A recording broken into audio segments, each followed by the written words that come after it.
Supplemental calendar number 2, an order of resolutions, HJR86. Mr. Thapedi, please proceed, sir. Thank you, Mr. Speaker. I present House Joint Resolution 86. Essentially, Mr. Speaker, we know that no one wants to talk about racial tension in a public place. It just seems to be taboo. But a few recent incidents demand that we step up as a unit and address this disease in government today. Recently, an investigator for the Workers' Compensation Commission sent emails out proudly to government employees saying the most putrid and disgusting things about black people and Latino people in Chicago. He talked about fake Chicago safari tours where participants could see kills and crime scenes and animals in their natural habitat. And by animals, he actually meant black people and Latino people. Yet another one of his emails was called watermelon protection, and the individual depicted as providing such protection in this watermelon patch was clad in classic KKK gear with the white hood and all the associated garb. Again, a state employee doing this and sharing this with other governmental employees. Then, ladies and gentlemen, we all remember the infamous cartoon of the black child begging on the streets for money to be educated. Then, on this very House floor, one of our members, during debate, thought it was okay to say without pause that even the best, the brightest, and the highest achieving black kids in East St. Louis were too dumb and undeserving of a college education. To follow up, Mr. Speaker, the policies and cuts that we saw advanced during the budget hearings and the budget discussions also had an odd smell. This resolution brings to light what no one wants to really talk about, something that black and Latino legislators, lobbyists, and staff under this dome deal with every single day, in some form or another, either directly or indirectly. I ask that we work together to change the culture of racism under this dome. Our plan, Mr. Speaker, is to follow up with a task force to address this issue.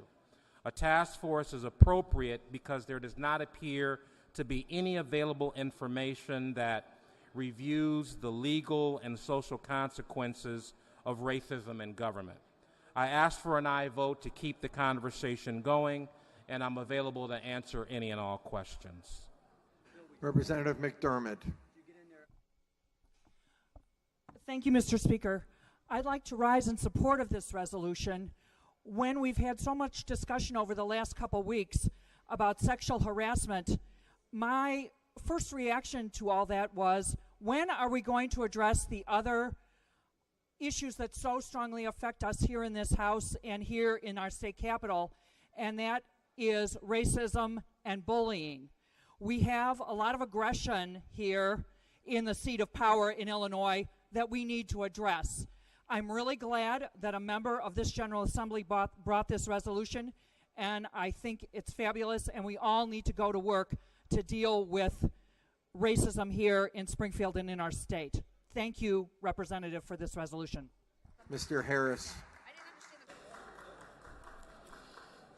Thank you, Speaker. Ladies and gentlemen of the House and Representative, I'm going to vote for this resolution. But I have to tell you, it troubles me. And I'll tell you why it troubles me. And look, I'm not black.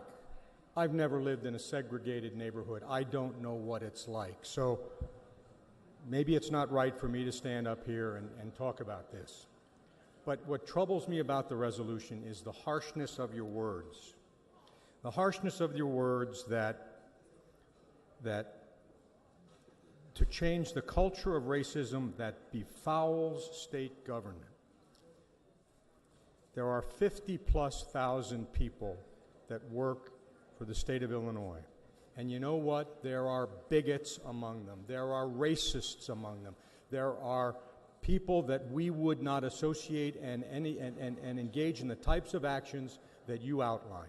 And it's wrong, absolutely wrong. And we want to root it out. But does racism befoul state government? Does it infect every department in state government? I find that very hard to believe. There are really good, talented people that work for state government that are not bigots, they are not racists, and they would not engage in the type of actions that person at that department did. And again, I'm going to vote for it. Racism is wrong. In every way it's wrong, and I wholeheartedly agree with you.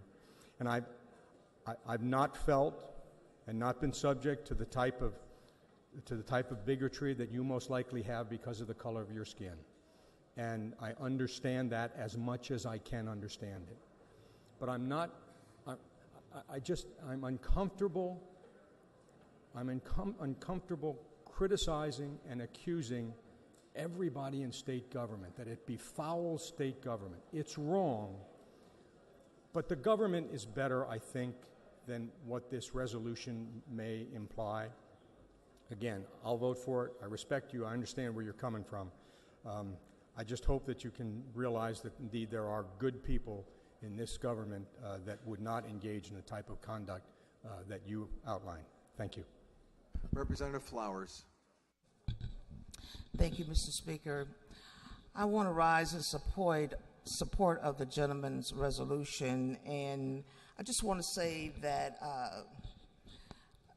the previous speaker used the word harshness,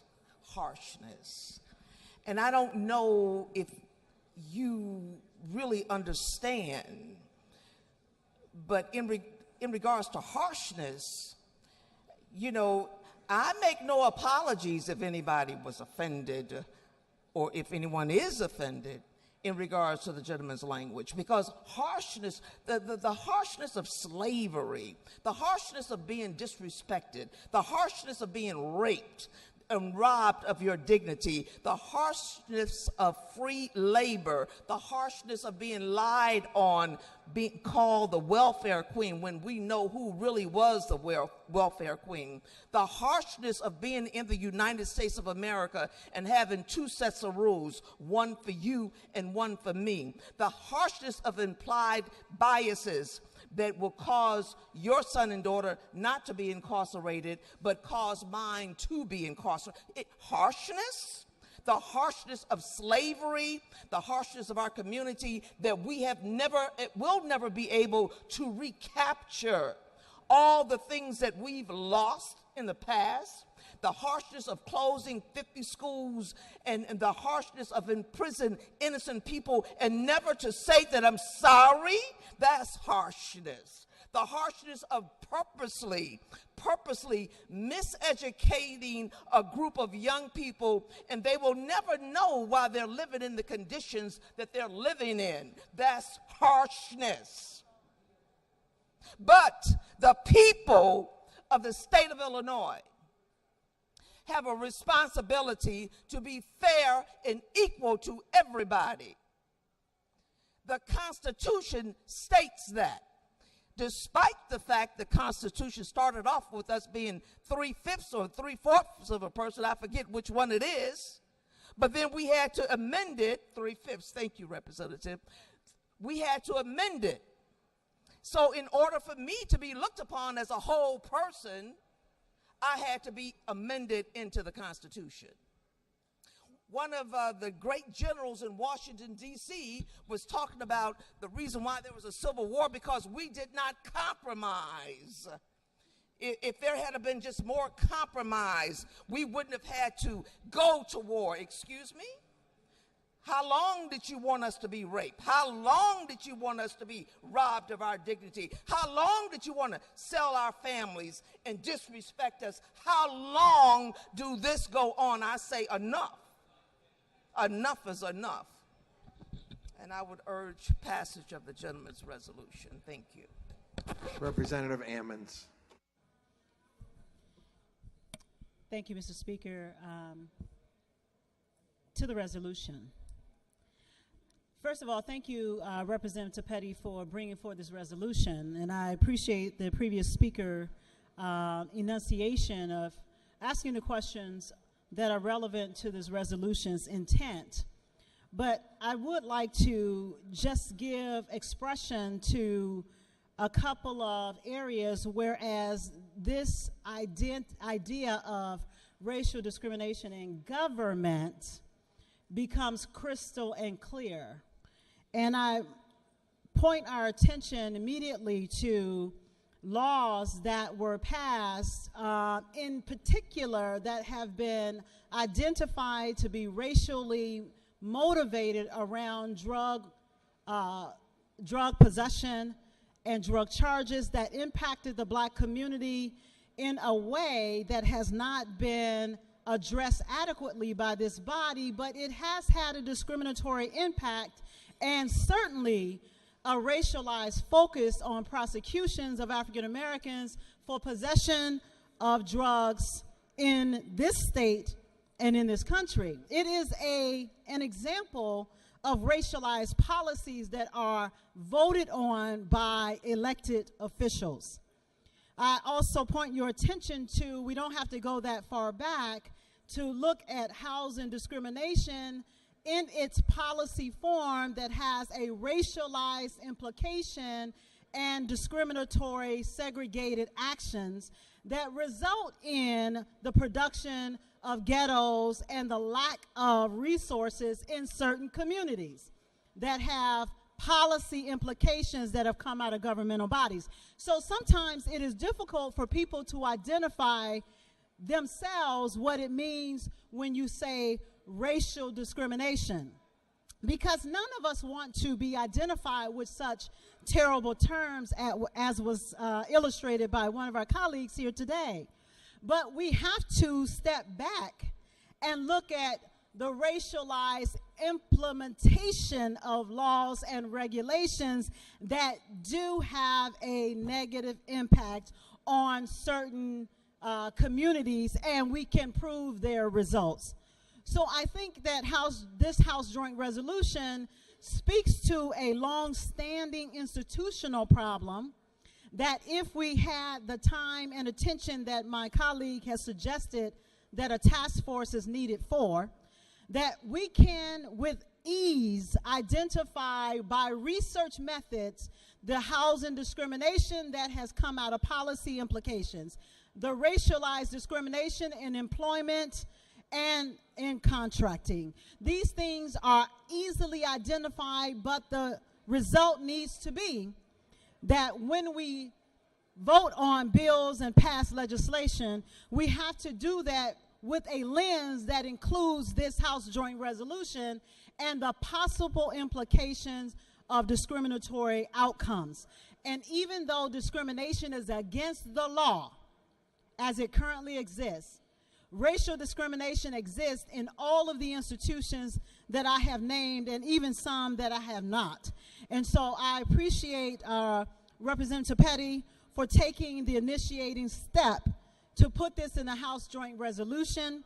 As we talk about other implications of harassment, this is certainly one that we cannot ignore in all of our, and this is a legislative body, all of our research in relationship to legislative implications. So thank you so much, and I urge and I vote for this. Mr. Jones. Thank you, Mr. Speaker. I rise in support of this resolution, and you know, it's kind of funny, and maybe it's not funny, that while we're debating this important issue, so much talk going on in this chamber, and you're not paying attention to the words that are in this resolution that speaks to what's going on here in Springfield. And maybe it hurts the Republican side that there's not too many African Americans on the Republican side and not too many African Americans or Hispanics on the Republican side, and maybe it hurts that the governor doesn't have too many blacks or Hispanics on his staff. Maybe it hurts you that that's happening. But it's mighty funny that if you're out campaigning and a voter is screaming at you, that you can be calm and patient with a voter, but the words in this resolution make you uncomfortable. Racism is uncomfortable.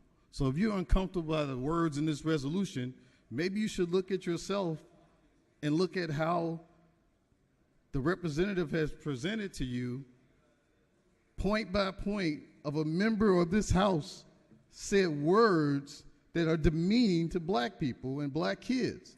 A representative in this chamber said those words. So if the words of this resolution offends you, so what? Get over it. Grow up. Racism is here and we have to deal with it. If you're uncomfortable dealing with racism, then maybe you should check yourself and check why you're here. We're not here to be uncomfortable. We're here to solve problems. There are not enough blacks in contracting. We're not getting enough contracts. We said that before. So why are you here? This resolution is a great resolution. I want to commend Representative Thapedi for bringing this forward. And I hope that every member of this body supports this resolution because it's time. If not now, when? Many of you have heard the phrase, the truth shall set you free.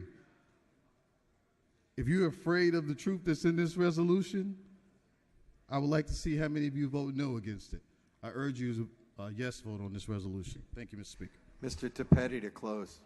Thank you, Mr. Speaker, and I'd like to thank the roster of co-sponsors, the House Black Caucus leadership team for working with me on this. I want to thank both sides of the aisle, members on both sides of the aisle that have been supportive of the letter and the spirit of the resolution. We know that there's a long way to go, but I think that this resolution begins that process of addressing an ill that has to be addressed.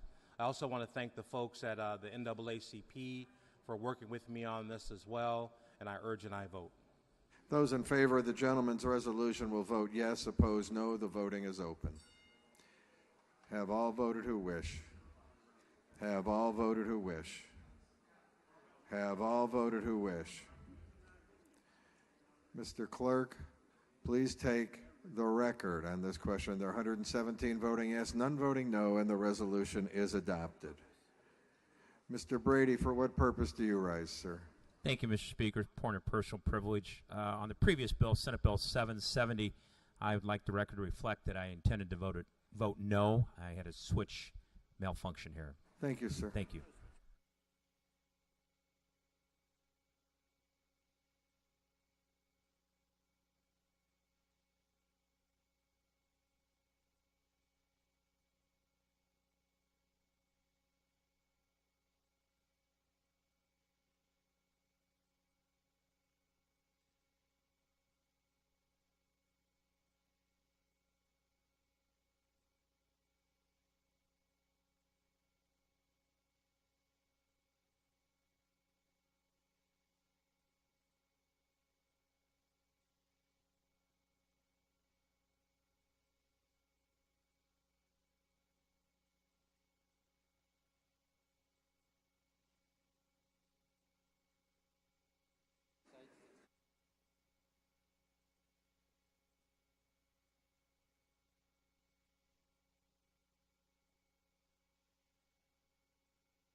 Representative Conyers-Irvin, for what reason do you rise?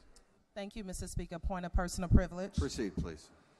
I ask that the chamber will help me to welcome Mark Lagenza, owner of On Tour Brewery. Mark, please stand.